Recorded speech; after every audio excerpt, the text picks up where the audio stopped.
Chapter 3: Increased Security and More Stability. Before I get started, if you're a landlord in the area of Portsmouth, Southsea, Fareham, Gosport, Waterlooville, Havant, Hayling Island, Southampton or Chichester, you can have a chat with me and my team about full management and tenant finding for your tenancy and your property. Just contact me. It's tom@pinkstreet.co.uk and we'll schedule a discovery call to see if we can work together. Chapter 3: Increased Security and More Stability. We believe no tenant should be evicted against their will without proper reason and proportionate notice. Tenants, whatever their circumstances, should have confidence that they can remain in their home and be able to put down roots in their communities. Tenants should be able to move if their life circumstances change or they are unhappy with the property. Landlords should be able to regain possession of their properties efficiently when they have a valid reason to do so. We have introduced a model tenancy agreement to support landlords and tenants to agree longer-term tenancies. Introduced temporary emergency measures during the coronavirus COVID-19 pandemic to sustain tenancies by banning county court bailiff evictions, extending notice periods, working with the judiciary to implement a 6-month stay on possession proceedings, and providing unprecedented financial aid. We will abolish Section 21 no-fault evictions and deliver a simpler, more secure tenancy structure. Reform grounds for possession to make sure that landlords have effective means to gain possession of their property where necessary. It has become increasingly apparent that the current tenancy system does not always provide the security that those renting privately need, or the flexibility to respond to changes in circumstances. This is hitting aspiration and making life harder for families. The lack of security makes it difficult for tenants to challenge poor practice or save for a home of their own. 22% of private rented tenants who moved from privately rented accommodation between 2019 and 2020 did not end their tenancy by choice, including 8% who were asked to leave by their landlord and a further 8% who left because their fixed term ended, and nearly half of private renting households have no savings. The most common form of tenancy in the private rented sector is an assured short hold tenancy, AST. The current tenancy system mixes fixed term tenancies with periodic tenancies. While this appears to offer choice, these complexities can be difficult to understand, and tenants do not always have the power to negotiate their preference at the outset. Both types of contract are described here. Fixed terms commit both landlord and tenant for an agreed period, typically 6 or 12 months. During a fixed term, landlords cannot use Section 21 to evict a tenant, though they can use other grounds for possession. Tenants can only leave during a fixed term with the landlord's agreement, and they must pay rent for the duration unless agreed otherwise. At the end of a fixed term, tenancies do not automatically end, instead becoming periodic until a new fixed term is agreed or notice is served. Periodic tenancies are weekly or monthly tenancies that do not last for a fixed period. They offer more flexibility to tenants and landlords. If a tenant wants to leave the property, they are liable for the rent until the required notice period has expired. This is typically 1 month, but can vary. A landlord can end a periodic tenancy with 2 months' notice by using a Section 21 eviction notice or by using other grounds for possession. Tenancy types in the private rented sector. Locking parties into a contract undermines the flexibility that the private rented sector offers and restricts tenants and landlords' ability to react to changes in personal circumstances. Similarly, It is wrong that tenants feel unable to challenge poor standards in their home because they worry that their landlord will use Section 21 to evict them rather than deal with their complaints. In 2018, Citizens Advice found that tenants receiving a Section 21 notice were 5 times more likely to have recently made a complaint to their council compared to those who had not. Case study: Section 21 eviction during the winter. David was renting a property in Hastings for just over 8 years with his wife and children. During the course of his tenancy, they didn't speak to their landlord as any issues were dealt with directly with the letting agency. In November 2021, David received a Section 21 notice from his agency without explanation. David spent the 2 months notice period struggling to quickly find an affordable and suitable rental property for his family. Moving in the run-up to Christmas was hard on his family, especially his children. The unexpected nature of the eviction put a large amount of stress on his family. His youngest child had spent most of his childhood years in this house and found it hard to leave the place he thought of as a home. David felt like the lack of control and power he had when he received the eviction notice was unfair and humiliating. He felt as though his children looked up to their father and relied on him to offer them stability. But that Section 21 eviction notice meant he was unable to provide this. For many tenants, the flexibility of the private rented sector is its attraction. For example, those on the cusp of home ownership who want to be able to move quickly when the opportunity arises. For other tenants, a stable tenancy is paramount for employment, education, and social support. Frequent home moves are expensive, costing renters hundreds of pounds, and they must often pay higher rents for the home they move into. Average asking rents for new properties have risen by 10.8%, with those in London having risen by 14.3% in the 12 months to March 2022. This can put additional financial pressures on families, meaning they have less money available for a deposit when buying a home or for other essentials such as food or heating. For the most vulnerable, eviction can mean homelessness. Quote, "I'm worried that if I complain to my landlord about a problem with my property, they might increase the rent or even evict me. It's really stressful and expensive to find suitable accommodation in the private rented sector, so I tend to sort the issues out myself as I don't want to seem like a bother to my landlord." Abolish Section 21 evictions and deliver a simpler tenancy structure.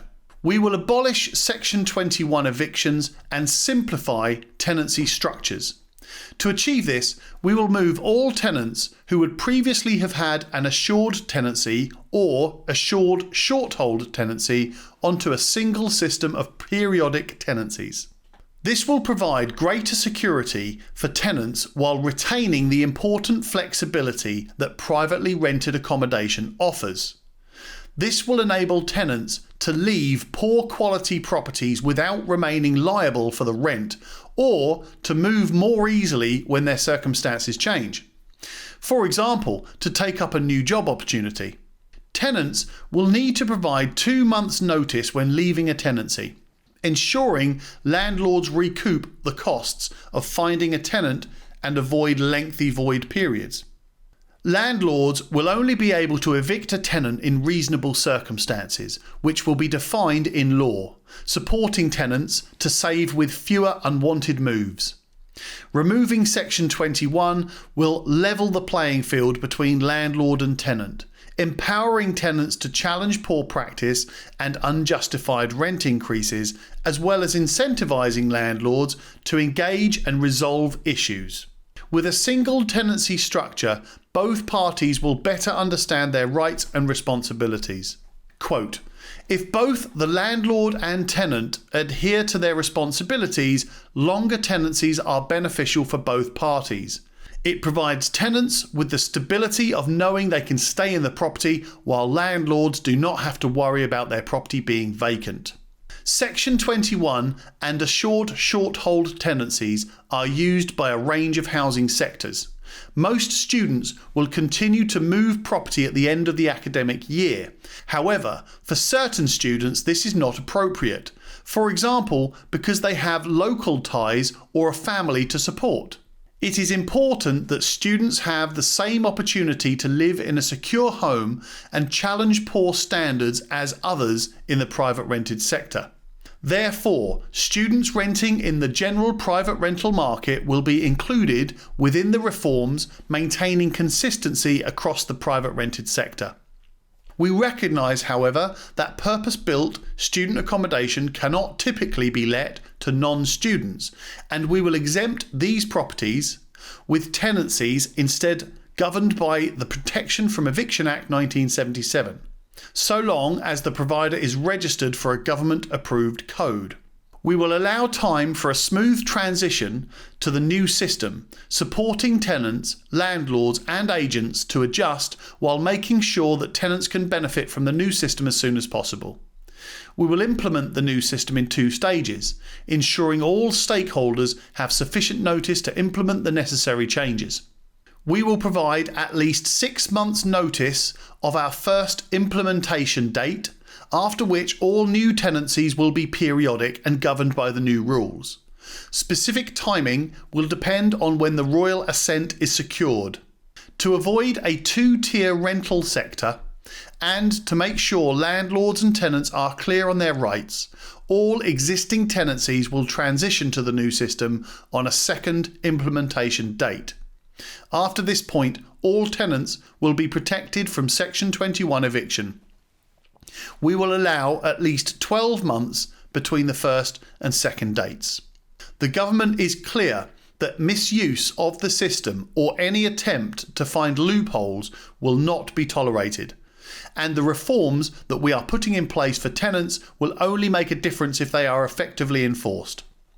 We will consider the case for new or strengthened penalties to support existing measures, including the power for councils to issue civil penalties notices for offences related to the new tenancy system.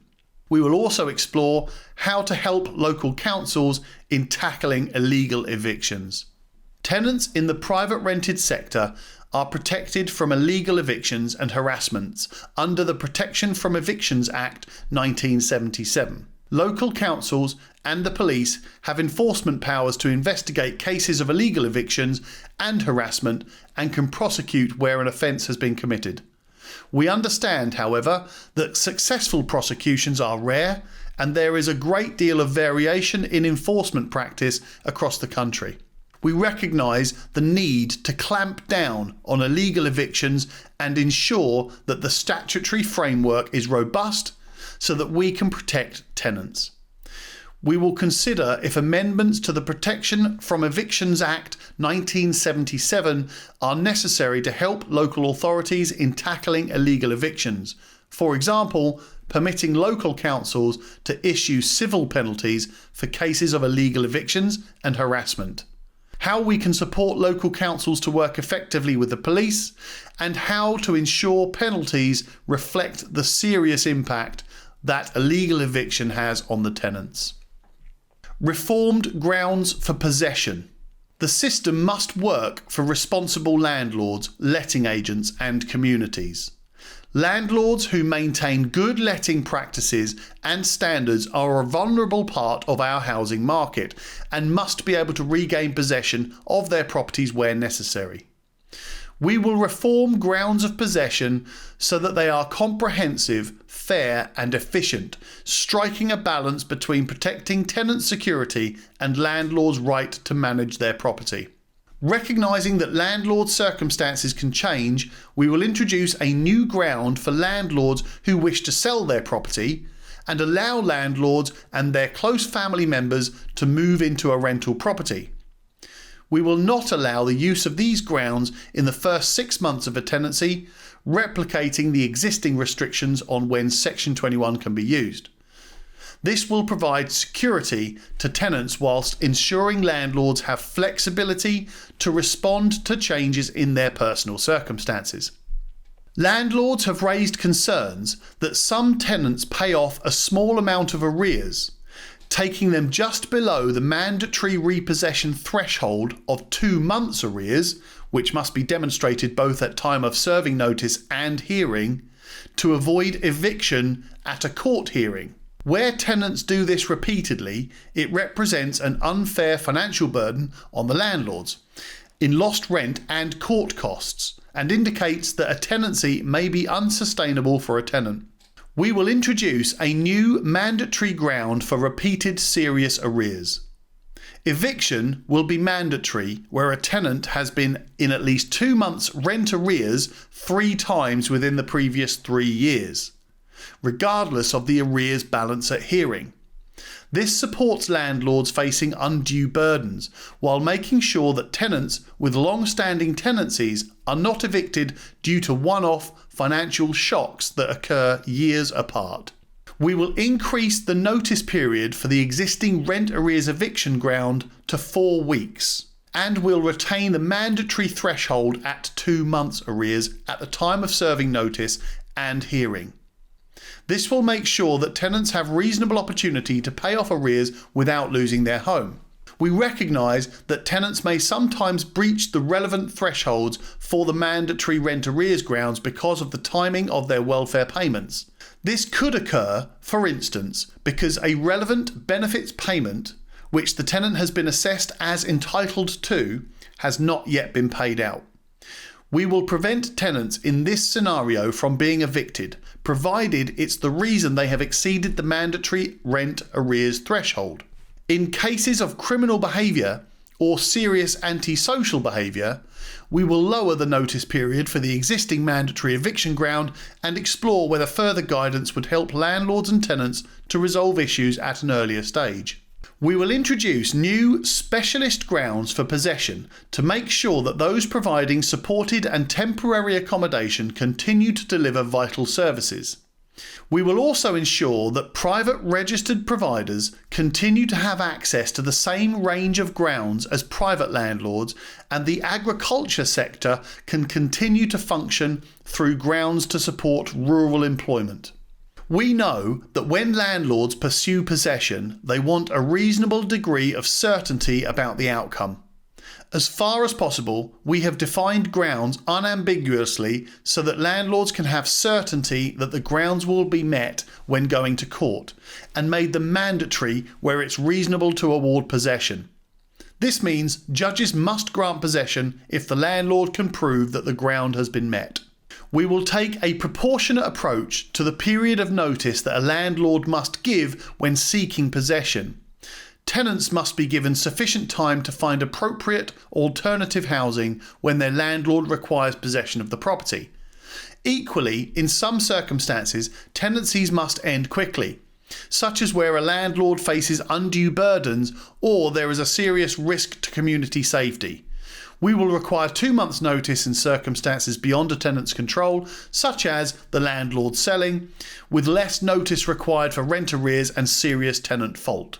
Further details on the new tenancy system, including how we'll ensure effective enforcement on the new tenancy system and reforms to the grounds for possession, can be found in our response to the 2019 consultation on abolishing Section 21, which has been published alongside this white paper on gov.uk.